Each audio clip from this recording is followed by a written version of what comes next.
ഇന്ന് ഞാൻ വന്നിരിക്കുന്നത് വളരെ എളുപ്പത്തിൽ ചെയ്തെടുക്കാൻ പറ്റിയ നല്ലൊരു പാൽ സർബത്തിന്റെ റെസിപ്പി ആയിട്ടാണ്. ഇത് വേനൽക്കാലത്തും ഉപയോഗിക്കാം, അതുപോലെ ഈ സമയത്ത് ഇഫ്താർ ടൈമിൽ വേണമെങ്കിൽ ഉപയോഗിക്കാൻ പറ്റിയ നല്ലൊരു ഡ്രിങ്ക് ആണ്. നോർത്ത് ഇന്ത്യയിലൊക്കെ ഇത് അറിയപ്പെടുന്നത് മൊഹബത്ത് കാ സർബത്ത് എന്ന പേരിലാണ്. ഇത് ചെയ്തെടുക്കാൻ വളരെ കുറച്ച് ചേരുവകൾ മാത്രം മതി, എന്നാൽ വളരെ കുറച്ച് സമയവും മതി. അപ്പൊ പെട്ടെന്ന് എങ്ങനെ ചെയ്യാമെന്ന് നോക്കിയാലോ.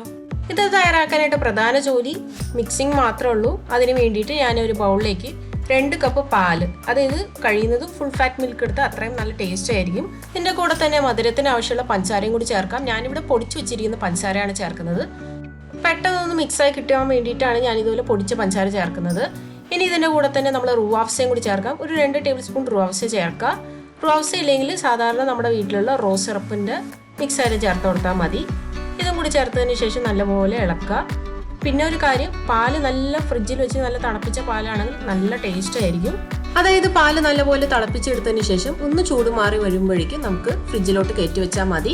ഇനിയിപ്പോൾ ഇതിലേക്ക് ഞാൻ കുറച്ച് ഐസ് ക്യൂബ്സ്, അതുപോലെ തന്നെ തണ്ണിമത്തൻ ചെറിയ ക്യൂബ്സ് ആയിട്ട് വെട്ടി വെച്ചിട്ടുണ്ട്, അതും കൂടി ഇതിലേക്ക് ചേർത്ത് കൊടുക്കുവാണ്. തണ്ണിമത്തൻ്റെ അളവൊക്കെ നമ്മുടെ ഇഷ്ടത്തിനനുസരിച്ച് ചേർക്കാം. അതുപോലെ മധുരം ഈ സ്റ്റേജിൽ കുറവാണെന്ന് തോന്നിക്കഴിഞ്ഞാൽ കുറച്ചും കൂടി ആഡ് ചെയ്ത് കൊടുക്കാവുന്നതാണ്. ഇനിയിപ്പോൾ നോക്കിക്കോളൂ, വെറും നിമിഷം നേരം കൊണ്ട് മാത്രമാണ് നമുക്ക് ഈ ഒരു പാൽ സർബത്ത് തയ്യാറാക്കാൻ പറ്റിയത്. അപ്പോൾ എത്ര എളുപ്പമാണ് ഇത് തയ്യാറാക്കാമെന്ന് നിങ്ങൾക്ക് മനസ്സിലായി കാണുമല്ലോ. ഇതേ റെസിപ്പി എടുത്തതിന് ശേഷമാണ് പലരും ഇതിലേക്ക് കുറച്ച് ഫ്രൂട്ട്സ് ആഡ് ചെയ്യുന്നത്, അതേപോലെ കസ്കസ് ആഡ് ചെയ്യുന്നത്. അതൊക്കെ ഓരോരുത്തരുടെ ഇഷ്ടത്തിനനുസരിച്ച് ചെയ്യാം. പക്ഷേ ഇതാണ് ഇതിൻ്റെ ഒറിജിനൽ റെസിപ്പി. അപ്പോൾ ഇതുവരെ ട്രൈ ചെയ്യാത്തവർ എന്തായാലും തീർച്ചയായിട്ടും ട്രൈ ചെയ്യും. നിങ്ങൾക്ക് ഉറപ്പായിട്ട് ഇഷ്ടപ്പെടുന്ന ഒരു റെസിപ്പി ആയിരിക്കും. പിന്നെ ഒരു കാര്യം ഇതിലേക്ക് പറയാനുള്ളത്, തണ്ണിമത്തൻ മുറിക്കുന്ന സമയത്ത് മാക്സിമം കുരുക്കളൊക്കെ ഒഴിവാക്കിയതിന് ശേഷം മാത്രം ഇതിലേക്ക് ആഡ് ചെയ്ത് കൊടുക്കാം. എന്നാൽ പിന്നെ കഴിക്കാൻ നല്ല ടേസ്റ്റ് ആയിരിക്കും. അപ്പോൾ ഈ റെസിപ്പി ട്രൈ ചെയ്തതിന് ശേഷം ഇഷ്ടമായി ലൈക്ക് ചെയ്യാൻ മറക്കല്ലേ. അതുപോലെ നമ്മുടെ ചാനൽ ഇതുവരെ സബ്സ്ക്രൈബ് ചെയ്തില്ലെങ്കിൽ സബ്സ്ക്രൈബ് ചെയ്യാനും മറക്കല്ലേ. അപ്പോൾ ഇനി അടുത്തൊരു അടിപൊളി റെസിപ്പിയുമായി ഞാൻ വരുന്നവരെ സൈൻ ഓഫ് ഫ്രം സ്വപ്ന.